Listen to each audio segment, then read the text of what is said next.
perkenalkan nama saya Ayu Andari. Saya dari kelas PBIB angkatan 2018. Di sini saya akan menyelesaikan tugas mata kuliah Sosiologi Sastra, yaitu tentang menerjemahkan dan meresum buku oleh Lucien Goldman yang berjudul Essays on Method in the Sociology of Literature, bab pengaduan sosiologis dan budaya oleh kelompok 7. Baik, ini bukan pertanyaan tentang dogmatisme dalam arti setia pada masa lalu yang diinginkan seperti tetap dan tidak berubah, tetapi dogmatisme yang dibentuk oleh batasan yang ditentukan oleh ciptaan apapun dan setiap pencarian untuk kesatuan. Kapan di tingkat persepsi saya mengatakan bahwa ini adalah sesuatu, ketika di tingkat ilmu menegaskan validitas prinsip konservasi atau reservabilitas, kita berurusan dengan satu kesatuan yang diciptakan oleh Sosiones dengan urutan data, dan data yang paling banyak dengan file seluruh alam semesta, global dan integral yang aktivitas dan perilaku manusia cenderung menciptakan. Dalam setiap ciptaan budaya yang valid dan dalam setiap kehidupan manusia, ada sintesis kepasifan dan penerimaan dengan aktivitas dan organisasi kekayaan yang diterima oleh dunia. Tidak ada kehidupan manusia dan tidak ada budaya yang mungkin kecuali dalam dua dimensi ini. Benar adanya jika masyarakat menyediakan semua informasi yang tersedia baik melalui televisi maupun media massa, karena pendidikan dan informasinya itu tidak dapat mengatur informasi ini menjadi satu kesatuan yang terhubung untuk tindakan, pemikiran, dan ciptaan budaya. Oleh karena itu, dalam problematis inilah masalahnya seni kontemporer ditampilkan, dan lebih khusus lagi dari kecaman sosiologis dan budaya yang merupakan topik karangan saya. Dalam masalah ini, saya ingin menganalisis karya-karya teatrikal yang dengan cemerlang dan keras mengangkat masalah dari struktur masyarakat kita, akibat manusia dengan hubungannya. Ini dilakukan dengan cara dan riset yang sangat realisme terhadap dokumentasi naturalistik dan langsung oleh deskripsi. Saya mengacu pada karya penulis Polandia Witold Gombrowicz yang sejauh ini telah memberi kita dua teks terkenal, yaitu Yevone dan Yuzia Lenmers, dan di atas segalanya untuk karya Jean Genet. Dalam kedua contoh, tentu saja saya akan menekankan pada apa yang memberikan koherensi, kesatuan, dan makna untuk karya-karya ini, tanpa karenanya melupakan kekayaan mereka yang merupakan elemen esensial dari nilai estetika mereka. Namun seperti yang telah saya katakan, saya tidak akan melakukannya, tekankan aspek terakhir ini. Selain itu, mereka yang telah membaca karya dan mereka tampil akan mengingat dengan cukup baik. Sebelum memulai analisis saya tentang karya-karya ini, saya akan melakukannya sendiri dengan menghubungkan metode saya ke masalah yang sangat penting, penerimaan dari karya itu sendiri. Misalnya, saat Le Mirage dilakukan di Paris, para kritikus sepakat menganggapnya sebagai pekerjaan yang aneh dan tidak koheren. Sebaliknya, itu yang terjadi sangat koheren dan bermakna, seperti apa yang akan coba saya tunjukkan. Ini terjadi karena mereka mengandalkan salah satu adegan pertama di mana ada dua pemuda yang baru saja kembali dari perang, yang menemukan diri mereka sendiri dalam lingkungan di mana karakter lain muncul, lalu keduanya akrab dan aneh bagi mereka. Kedua pemuda ini sedang berbicara bahasa yang diketahui dan tidak diketahui oleh orang lain. Tiba-tiba mereka menyadari bahwa mereka berada di depan rumah pihak ayah salah satu dari mereka, yang sekarang menjadi penginapan.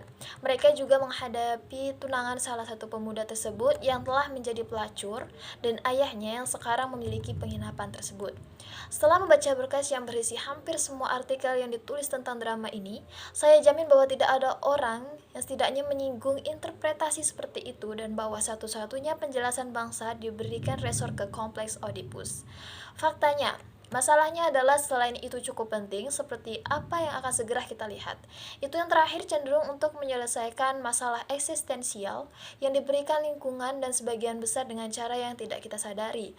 Saya akan tambahkan bahwa setiap karya seni yang valid mengungkapkan masalah individu dari penulis, tetapi pada saat yang sama juga koherensi dari pandangan kolektif di mana itu akan menjadi bagiannya. Dengan memeriksa perilaku manusia dan ekspresinya, menurut saya yang pada satu ujung menemukan perilaku di atas segalanya, diekspresikan tepatnya realita individu. Jika seperti yang ditunjukkan Freud, keterasingan, mimpi, dan kegilaan sangat koheren sehubungan dengan individu subjek, harus ditambahkan bahwa mimpi bukanlah sebuah karya seni, tepatnya karena koherensinya mengganggu logika sosial. Di ujung lain, satu menemukan karya sastra yang mengekspresikan realitas individu sedemikian rupa, mengekspresikan koherensi sosial pada tingkat yang sangat ketat daripada menunggu koherensi ini. Maka hal krusial dalam mendekati sebuah ciptaan budaya adalah untuk melihat masalah individu yang diekspresikan di sana sebagai aspek kekayaan yang harus dibuat koheren dan yang harus ada dimasukkan ke dalam logika sosial tanpa mengganggunya sama sekali. Ini jelas merupakan masalah sosial yang kita hadapi berurusan, bahwa kehidupan manusia di dunia yang terdegradasi. Karya kedua penulis ini menimbulkan masalah budaya dan nilai-nilai di alam semesta yang tidak diragukan lagi oleh imajiner, tetapi yang mana sangat terkait dengan kehidupan sosial saat ini. Sejauh yang saya tahu, Gombrowicz hanya menulis dua karya teater, yaitu Yvonne dan Le Mariage. Yvonne adalah drama yang cukup sederhana dalam penampilannya, menceritakan tentang seorang pangeran yang menguasai alam khayalan yang jatuh cinta dengan wanita biasa bernama Yvonne, putri dari Borjosne yang dinikahinya. Ini menciptakan skandal yang sangat besar di pengadilan, di mana banyak gadis cantik menghabiskan waktu mereka dengan bermimpi menjadi seorang putri. Yvonne singkatan dari tidak adanya sesuatu yang mutlak, tidak adanya kualitas atau posisi konkret apapun di dunia. Dia tidak berbicara seluruhnya dalam drama ini. Dia memiliki 8 baris singkat tetapi 27 petunjuk arah panggung menunjukkan bahwa dia tetap diam. Tetapi kehadirannya sendiri akan menyebabkan sebuah kebenaran yang tersembunyi di bawah kebohongan sehari-hari dari dunia yang akan muncul. Yang pertama muncul benar-benar menenangkan. Seseorang belajar bahwa wanita bangsawan tertentu memiliki gigi palsu, payudara palsu, dan satu lagi kaki yang terdistorsi. Namun kebenaran inilah yang kita secara bertahap menemukan menjadi lebih serius. Raja tiba-tiba teringat pada pembunuhan yang bisa dia lakukan dengan tahta. Pembunuhan yang telah dia singkirkan dari hatinya hanya ingin menikahi Yevone untuk membuat skandal pengadilan dan untuk memecahkan kebosanan dalam kehidupan sehari-hari. Dia tiba-tiba menyadari bahwa dia adalah pemain dalam perannya sebagai pangeran dan memimpin kehidupan dia untuk melanjutkannya. Singkatnya, tidak ada yang bisa berlanjut di masyarakat berfungsi tanpa penyusup. Yvonne sedang disingkirkan. Tidak ada yang tersisa selain mempelajari cara yang paling benar untuk melakukannya. Dengan ketertiban ditegakkan kembali, kebohongan bisa ada sekali lagi. Bahkan jika pangeran masih memiliki beberapa keraguan dalam kesenangan situasi tersebut, karena dia menyimpan ingatan samar-samar akan kesalahannya dalam perbuatannya. Dia juga akhirnya akan melupakannya dan akan melakukan kebiasaan kehidupannya. Yvonne memiliki struktur yang relatif sederhana.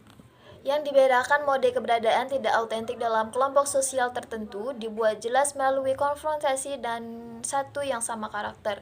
Bagi sosiolog, pose ini masalah mencari tahu dengan cara apa yang begitu bermasalah menginformasikan karya-karya ini. Meski diterima oleh kritikus sebagai hal yang absurd dan murni karya Onerik, dengan ketat menghadirkan puitis representasi dari transformasi sosial yang terjadi di demokrasi populer di Eropa Tengah. Seperti yang sudah saya katakan di awal esai saya, di adegan pertama kita melihat dua anak laki-laki yaitu Henry dan Janet kembali dari perang dan menemukan diri mereka dalam keadaan aneh, lingkungan dan di hadapan orang-orang asing yang mereka tahu lama. Ini sudah waktunya dengan ancaman seorang pemabuk, seorang pria dari rakyat yang Henry sangat ketakutan oleh ayahnya. Dengan memberontak, rakyat membahayakan nilai-nilai yang menjadi dasar tatanan sosial tradisional. Masih mereka tidak menggulingkan tatanan ini dengan usaha mereka sendiri. Ini adalah disebabkan oleh keseimbangan kekuatan yang genting antara ayah dan pemabuk di awal drama. Henry dan Janet mewakili para pejuang dan intelektual dan sikap mereka akan menyelesaikan konflik. Pertama, kita melihat sisi mereka dengan nilai-nilai tradisional, agama, dan legitimasi. Pertahanan dari agama dan nilai-nilai Kristiani bagaimanapun tidak lagi menjadi masalah moralitas bagi mereka. Mereka dengan mudah membiarkan diri mereka dibujuk oleh agama, manusiawi dan duniawi, baru yang dapat membangun kembali legitimasi orde baru yang berdasarkan pada nilai-nilai humanistik. Sekarang yang baru dan tatanan manusia yang sah tidak dapat diwujudkan aliansi dengan rakyat, melainkan kemahakuasaan eksekutif dan kediktatoran. Meski ada kemenangan total penindas dan gubernur, kami akan menemukan bergema di Le Balcon Tetapi tetap saja Lemeris agak samar melestarikan gema dari tindakan yang berkelanjutan. Belakangan berbagai peristiwa membuat para diktator keluar beberapa dan lawan dari lainnya. Sejauh yang saya tahu, ciri khas pertama dari teater Janet adalah bahwa dalam sastra avant-garde kontemporer itu sendiri merupakan tahapan kelompok daripada individu. Karakteristik kedua adalah keempat karya ini memiliki struktur umum yang secara bertahap diperkaya dan diubah. Masalah yang sangat penting dari hubungan antara yang nyata dan yang imajiner pada kenyataannya terhubung dan bahkan berada di bawah tema sentral konflik antara tertindas dan penindas. Dalam konflik ini yang bertindas melakukan ritual baik kebencian dan daya tarik, di mereka menghancurkan para penindas dan mengidentifikasi dengan mereka. Dalam empat karya Janet, nilai-nilai alam imajiner mengganggu di dunia nyata. Dengan demikian, memperkuat harapan dari tertekannya masyarakat. Jika tidak mungkin mengatasi Tuan dan Nyonya di Les Banes, jika pemberontakan dipadamkan terlebih dahulu di Les Balcons, di Les Nègres pemberontakan yang menang dimungkinkan. Dimulai dengan Les Banes, dua adegan yang sangat signifikan menggambarkan struktur alam semesta ini dan apa yang otentik dalam ranah imajiner ritual dalam kaitannya dengan tindakan mencemooh yang nyata. Para pelayan telah mengecam Monsieur secara keliru, yang kemudian dipenjara. Kemudian Madame tiba dan mengatakan hal yang sama persis, hanya dengan beberapa variasi gaya membuat pidatonya sangat konyol dan penuh dengan kebencian. Upaya terakhir untuk membunuh Madame terbukti sia-sia seperti yang sebelumnya. Claire yang memerankan Madame akan mewajibkan Solange dengan mudah untuk menawarkan racun dalam cangkir berharga. Namun, ketika dia akan minum, Miss Solange Lemercier, Madame yang sama, berjalan dengan kepala memegang tinggi. Ini sangat dari awal tidak ada yang bisa diubah. Orang miskin yang memasuki rumah ilusi untuk mengambil peran uskup, hakim, dan jenderal mencari tahu bahwa esensi dari ketiga pejabat ini hanya dapat kita lihat secara imajinatif. Di sini, ritual menghadirkan aspek yang unik, bertentangan dengan apa yang telah kita lihat di Les Banes dan Les Balcons. Ritual tidak menyeimbangkan realitas di atas panggung. Yang satu ini hanya menemukan di belakang layar adalah Fil de Saint-Nazaire yang secara berkala menghubungkan apa yang terjadi di atas panggung dengan aksi yang terjadi di luar. Semua karakter yang dimiliki tertindas dan berwarna hitam. Di luar untuk saat ini orang kulit hitam telah berhasil hanya untuk membunuh salah satu dari mereka yang tampaknya telah mengkhianati mereka. Selain perubahan dalam masalah ini, ada juga masalah estetika dalam struktur global, resolusi yang telah membawa perubahan penting pada tingkat tindakan itu sendiri. Akibatnya, jika kulit putih diperlukan di atas panggung, seperti yang dikatakan Janet dalam kata pengantarnya, aktor kulit hitam juga harus meniru kulit putih. Itulah sebabnya pada titik tertentu dalam pekerjaan, para aktor kulit hitam melepas topeng putih mereka untuk menyajikan diri mereka bersama dengan orang lain yang berpartisipasi dalam ritual pembunuhan kulit putih. Karakter putih yang kita lihat di balkon berada pada tingkat yang setengah bersembunyi setelah terlihat meskipun hari dalam pekerjaan ketika yang tertindas melakukan ritual mereka.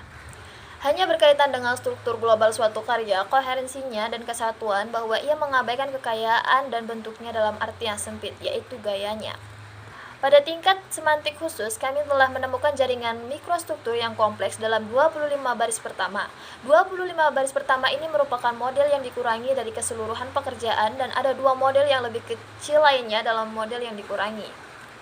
Dan di sini saya hanya ingin menunjukkan setidaknya dalam lakon ini bahwa kesatuan yang mengatur kekayaan karya pada tingkat semantik juga bergema dalam gayanya.